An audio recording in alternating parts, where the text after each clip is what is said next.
former deputy campaign manager Rick Gates to reveal anything he knew about contact between the Trump campaign and Russians, with a particular focus on former campaign manager Paul Manafort and his ties to a man who they knew worked for a Russian intelligence agency. Gates has, of course, made a deal with the Mueller team, and it's not known yet what details he might have revealed about that connection. Joining me now to talk more about the investigation, Congressman John Garamendi. He's a Democrat of California, a member of the Armed Services Committee. Congressman, thanks very much for taking time on this Good Friday. Happy to be with you.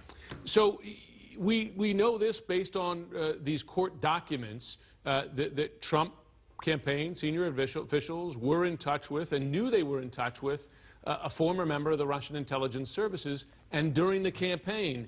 Is that acceptable in your view for senior campaign officials? Absolutely not. In fact, it's most unusual. You can go back through convention after convention, and you didn't see Russians hanging around, but you surely saw them hanging around this campaign, and it's been shown over and over again, multiple documents, multiple indictments actually, all of which indicate that Russia is most definitely involved in the 2016 campaign. And we're finding more and more information every day that the Trump campaign is being closer and closer identified in a collusion with the Russians to influence the outcome of the election.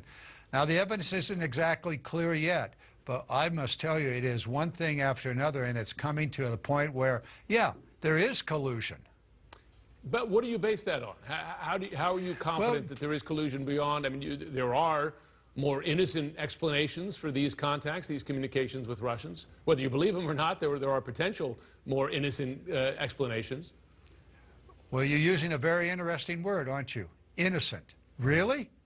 Really innocent? After what the Russians were doing, hacking into the DNC, hacking into John Podesta, hacking into other people, and then weaponizing that information, using it through WikiLeaks to influence the campaign, and at the same time, officials from the campaign actively involved in innocent, really innocent, contact with the Russians? Come on, that's not believable. What is believable is that they were working with the Russians to somehow influence the outcome of the campaign. I think we're going to find the proof of it, and I think the man that will find that proof is Mueller.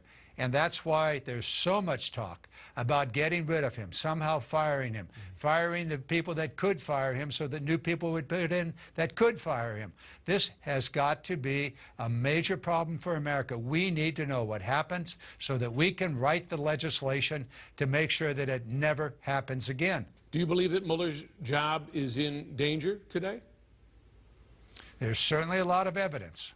You listen to the Republicans in Congress. You listen to my colleagues who have repeatedly gone after the FBI, gone after the Justice Department. What is all this talk about a special investigator, a special prosecutor to go after the Justice Department? What's that all about? It is to weaken the Justice Department so that when the day comes that there'll be testimony in court about what took place, they'll be able to somehow say, well, the Justice Department can't be trusted in this matter. The FBI can't be trusted. This is a very concerted effort. It goes through many, many different phases, but all of it is designed to somehow recognize that the president's campaign was colluding with the Russians, working with the Russians in multiple ways, and the money's going to be shown. We know that there was money that was passed around. Now we see that money, and where is it coming from? Well, we'll see. We're going to find out. We'll see what evidence the special counsel finds, if he does find evidence of exactly. Those things. Let me ask you this. In your last interview on CNN, you suggested that the president should be impeached if he does not adequately protect the U.S. against the Russia threat, including meddling in the election. Since then, you've seen the president's decision to expel these 60 Russian diplomats. You've seen decisions, for instance, to send offensive weapons to Ukraine. Do you look at these steps as this president, this administration, getting tough on Russia? What I was specifically talking about is the fact that the Russians have hacked into critical infrastructure in the United States, into our electrical grid, into our power plants, and positioned themselves in such a way that they could weaponize that situation and shut down the power systems, disabled critical infrastructure and power plants, all of which is a direct threat to the United States. And the word used by the Homeland Security folks was act of war. That's what I'm referring to.